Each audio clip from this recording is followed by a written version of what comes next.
Nindigina kurma hazırlasan da indi ozuq hazırlasan da sifatlı itib hazırlagan qara kerak. Kuraş berem bularga. Boşaq berem. 4 kilo bilan indi birniga.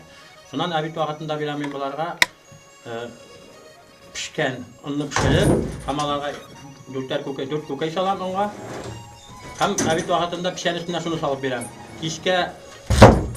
Kişke tağın boşaq, naq şu 4 kilo bilan indi mana kunga 8 kilogram kuraş aşılar bular. 2 boşaqqa.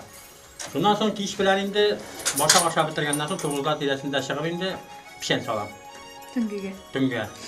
Bundan indi pişen üstüne salam indi 2 kilo sulu.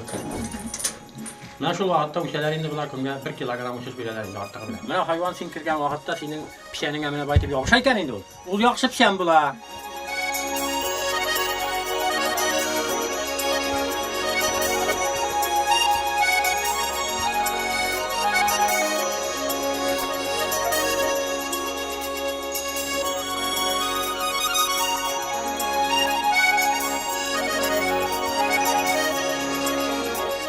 Bularning idil bayitkilarning. Bularning quyrug'ida moy. Aya itinde iti qora itinden de moy ta'mi kelib turadigan shunday yumshoq. Shunday ta'mli it bu.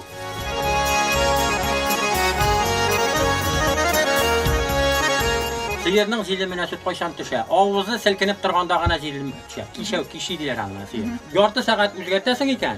50 gram sut yo'q sigirda. Bu 50 gram sutni qavat olish uchun ko'pmi vaqt kerak deysan?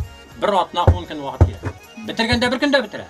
Shu sutni 100 gram sutni borliqqa keltirish uchun tag'in 10 kun vaqt kerak.